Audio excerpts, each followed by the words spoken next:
So here we are at IoT World, Silicon Valley, and AI Summit. And with me today, I'm very happy to say I've been talked to before. I'm Michael Yang, Senior Director of Semiconductors, the authority. So, welcome. Oh, thank you very much. Glad to be here. We want to talk about the application market forecast tool. This is the 20th anniversary of this thing, which is a huge long time for one thing in the marketplace. Can you talk about what some of the forecast of this model is now? The forecast, it will continue to go through iterations of improvement, enhancement. So we always look for areas to able to provide our data, provide our insights to our customer faster and more insightful analysis to the customers. So we will be putting additional resources and to look for new ways to analyze the data and delivering that data to the customer. So this takes a lot of resource?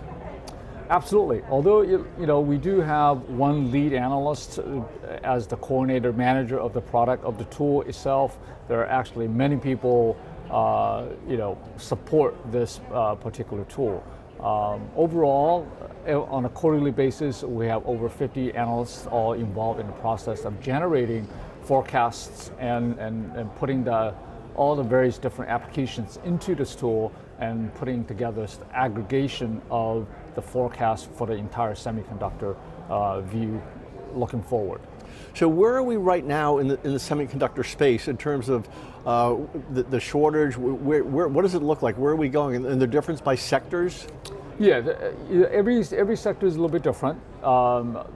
Depending on application, depending on the product, every application is feeling various different levels of pain, let's say. And, some not so much, some severely. I mean, automotive is a perfect example in terms of we all seen and hear in the press that it has suffered greatly in terms of the chip shortage and global chip shortage.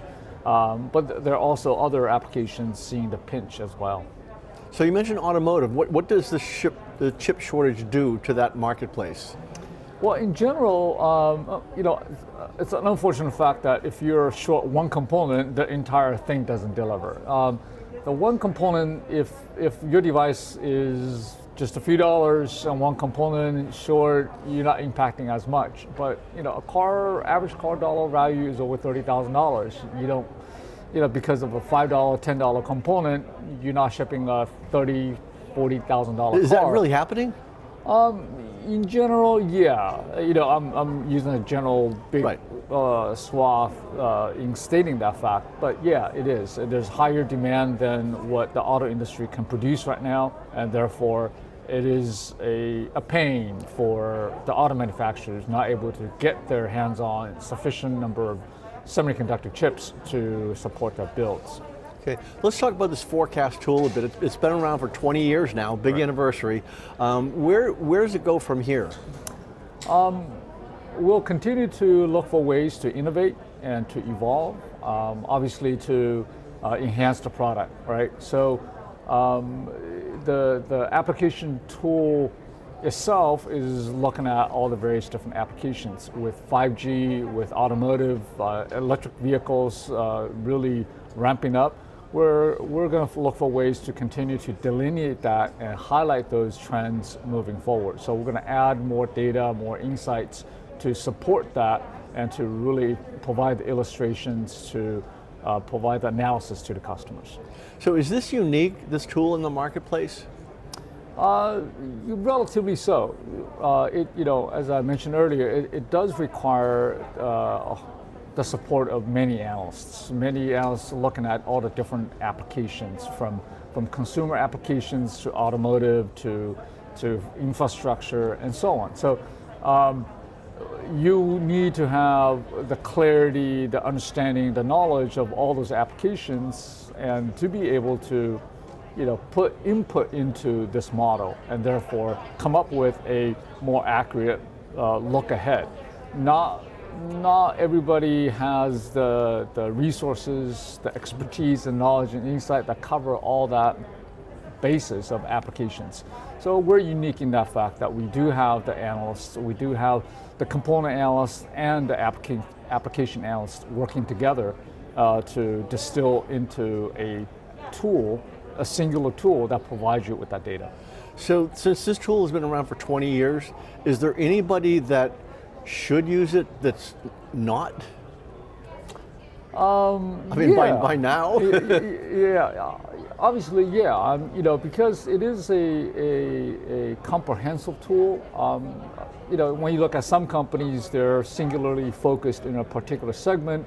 They may not feel the need, but it does provide knowledge and insights to the whole market, and so really, it's a very helpful tool for, I could say, for everybody. It could take something away from this tool, but obviously it may not be within everybody's either budget or the need to look at the entire market.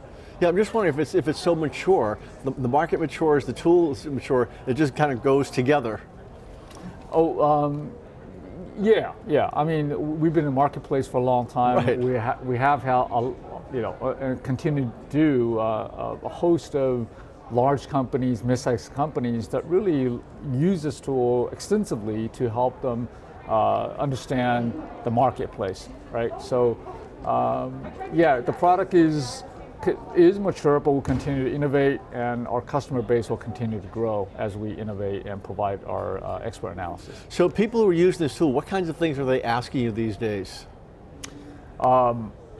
More insights in different regions, right? As the world continues to showcase regional capabilities, as well as concerns about geopolitical issues, there's a need for understanding in that regard, right? So capabilities, as well as capacities, as well as look ahead in terms of demand.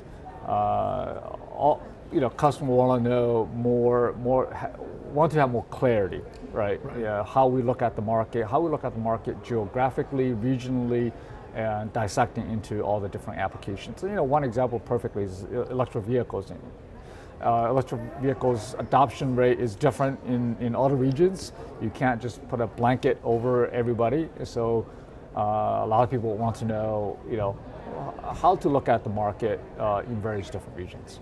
Well, I would think that's a big deal, because if you should be investing in Asia but you're investing in the U.S. or vice versa, that could be like a huge mistake. Oh, absolutely.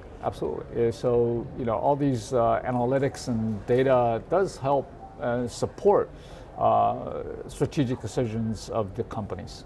So some companies use this basically as an insurance policy?